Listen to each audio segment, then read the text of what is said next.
cierta medida esperanza, también intriga, y este tema del COVID, de las vinculaciones con otras patologías.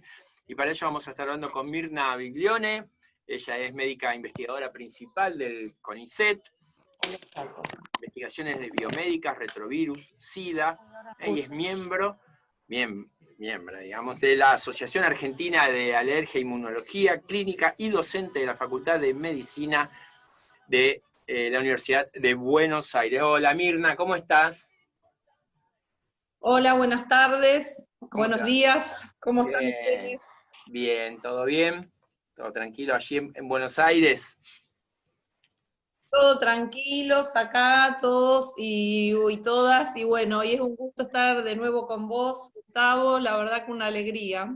Igualmente, Ya igualmente. extrañando ahí mi ciudad natal, así que bueno, Claro, es como estar un poquito. Claro, no pudiste venir. No, bueno, sí, he viajado, pero muy poquito, digamos, como médica. Claro.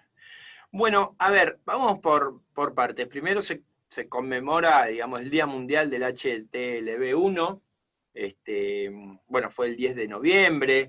Contanos un poquito de qué se trata esta enfermedad, esta patología, y ponernos en situación, y después iremos conectando y transcurriendo la charla y vinculándonos con, bueno, obviamente el coronavirus, la vacuna y muchas otras cuestiones que hoy nos traen aquí.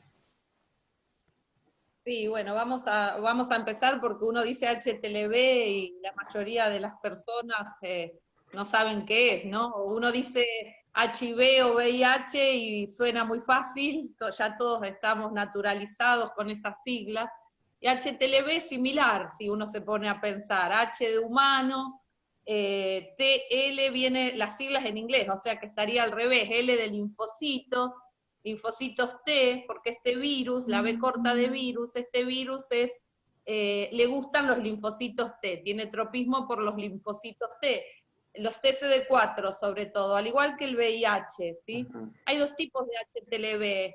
El martes, el 10 de noviembre, fue el Día Mundial del HTLV1, después tenemos al HTLV2, pero el HTLV1 tiene la particularidad de que causa dos enfermedades severas, una que es enfermedades de la sangre hematológicas, digamos una leucemia o un linfoma, y otra que es una enfermedad neurológica que nos puede llevar a la parálisis, o sea, indefectiblemente va a la parálisis, a la silla de rueda. Además causa también afecciones oftalmológicas, la uveitis, y una inmunosupresión a veces que está asociada a otras enfermedades, a una parasitosis severa, a una dermatitis severa. Entonces, hace 2 años, o sea, que se declaró al 10 de noviembre Día Mundial del HTLV. O sea que es muy nuevito todo esto, ¿no? De todos modos, el virus es muy antiguo y fue descubierto antes que el virus del VIH, ¿sí? Lo que pasa es que el VIH le ganó en pantalla, digámosle, ¿no? Exacto. ¿Y cómo es la transmisión en este caso? Y también es un retrovirus, el HTLV1, el HTLV2, o sea, el VIH, son todos retrovirus de la misma familia, o sea que su estructura, si uno lo ve al microscopio electrónico, es similar. Y entonces su vía de transmisión también es similar. Se transmite por vía sexual, se transmite de madre a hijos, sobre todo por el amamantamiento, acá hay una diferencia con el VIH, porque por parto se transmite muy poquito, y después por sangre infectada, por vía parenteral. En este caso, Argentina, la verdad es que, por suerte, en el 2005, devino obligatorio que los donantes de sangre sean testeados para HTLV. Ajá. O sea que si ustedes van a donar sangre, también ahí apareció un problemita, ¿no? Porque si uno va a donar sangre desde el 2005, esa unidad de sangre, si está infectada por HTLV, bueno, se va a descartar. Pero también es cierto que el donante ese puede recibir en su casa un telegrama donde diga que es reactivo para el HTLV. Y quizá no es que esté infectada esa persona, sino que ese reactivo significa que no se sabe, que dio reactivo, pero que se tiene que confirmar. Claro. Y entonces ahí tendrá que buscar un centro, un laboratorio. Ahí le perdí, ahí está bien. Puedan asesorarlos, ¿sí? Mirna, y te llevo, bueno, a estos tiempos de coronavirus, y vos sos investigadora en este caso, especialista en HTLV, pero obviamente imagino que al mundo científico le ha generado un desafío, unas nuevas maneras, formas. ¿Qué encontraste de este COVID-19? ¿Qué facetas han ustedes descubierto? Y obviamente con las perspectivas de una vacuna que aparentemente está. Facetas que hemos descubierto, ¿te referís a cómo impactó, Sí, sí, sí, digamos? sí, sí. ¿Qué encontraron ustedes en este COVID-19? Bueno, se vivieron muchas situaciones. Nosotros, yo trabajo en un instituto, que es un instituto que se dedica al VIH, un gran grupo de investigadores y docentes, hay muchos docentes de la Universidad de Buenos Aires, y mi grupo que trabaja en HTLV, pero durante al inicio de la pandemia se creó la unidad coronavirus, ¿sí? O sea que un grupo de institutos que se abocaron totalmente al diagnóstico de HTLV, de COVID, digo. Entonces, por ejemplo, a nosotros lo que nos implicó es dejar de hacer un poco lo que es las tareas asistenciales de HTLV, porque todo el laboratorio se reestructuró, vinieron investigadores, becarios, becarias de otros institutos a ayudar a montar una gran organización. Se trabajó mañana, tarde y noche, actualmente se está haciendo de domingo a domingo, feriados, para poder brindar ese diagnóstico de COVID a tiempo. Al principio era a las 48 horas, o ahora ya también al mismo día, ¿no?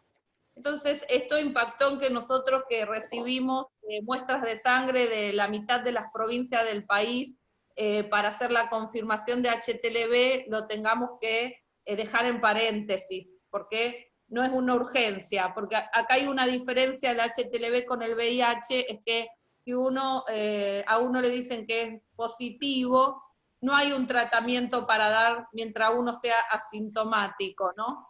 Entonces no es una urgencia. Pero también tuvimos el caso, por ejemplo, tenemos un joven que está con leucemia crónica por HTLV, y es algo que a veces falta todavía difundir y capacitar, porque la leucemia por HTLV inicia su tratamiento con antivirales, no con quimioterapia. Después se le puede agregar o no, dependerá del caso. Y en este caso uno de los antivirales es la ZT, que se usa para el HIV, para la transmisión más claro. O el interferón, que se usaba tanto para las hepatitis, ¿no? Que ahora disminuyó un poco. Y entonces estas personas que se han quedado adentro por temor al COVID, por pensar que en su riesgo, por su inmunodeficiencia, a la vez han dejado de tener consultas, claro, o controles que tal vez impactaron en su progreso a la enfermedad, ¿sí? Entonces, ¿son pacientes de riesgo con el COVID? Claro, un paciente con leucemia, ya con su sistema inmune en deficiencia, es un paciente de mayor riesgo, pero supongamos que hay enfermedades que tal vez no lo sean, como puede ser que no se llegó a la conclusión que un asma, por ejemplo, un paciente que padece asma y lo tiene bien controlado, no se llegó a la conclusión en los estudios de que sea de mayor riesgo, ¿no? Pero lo que sí es importante es que tenga su asma controlado. Entonces, todo lo que es el acceso al tratamiento, el acceso al control, ¿sí? a ver cómo progresa, sus marcadores, dependerá de las enfermedades, son clave.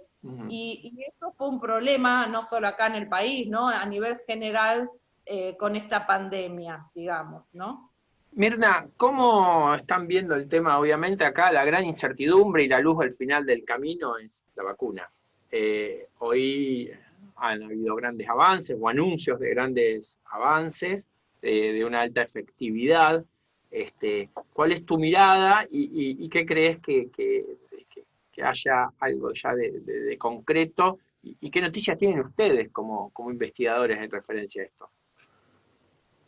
Y bueno, venimos con buenas noticias, ¿no? Hay distintos tipos de vacunas, ¿y esto qué quiere decir? Que hay distintos tipos de estrategias para llegar a esa vacuna. Cada laboratorio, cada grupo de investigación utilizó diferentes plataformas, ¿no? Algunos utilizaron vectores, adenovirus, para eso qué quiere decir, que se usa otro virus que se sabe que no causa ningún efecto adverso en humanos y que lleva un pedacito, lo que uno quiere, la proteína del coronavirus para que se cree la respuesta. Bueno, así, o sea, se han utilizado distintas plataformas, hay distintas vacunas que vienen en una carrera en esta fase 3.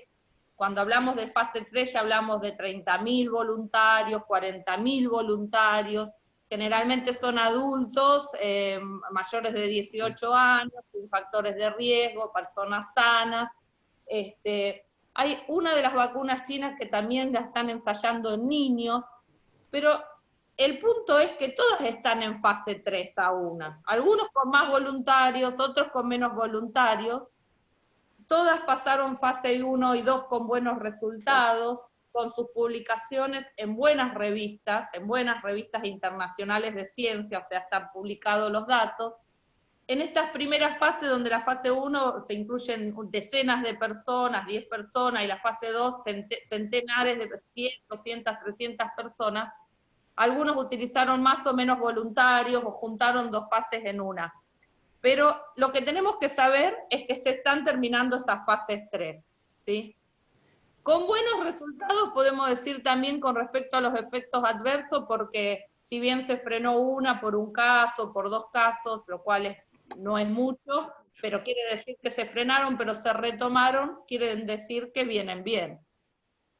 Lo que es importante tener en cuenta que hasta que esté la vacuna, no hay que confundir que se levantó la cuarentena con que tenemos que tener una vida normal, que yo estoy viendo un poco eso, ¿no? Se confunde, no hay más cuarentena, y algunos se olvidaron de cuidarse, de las medidas de prevención. Otros se olvidaron antes, ¿no? Sí. Porque no creen, pero bueno. Y eso, vos que trabajás en la búsqueda de solucionar grandes problemas de la humanidad, en enfermedades, ¿no? Y cada uno aportando desde su lugar. ¿Qué pasa con los antivacunas?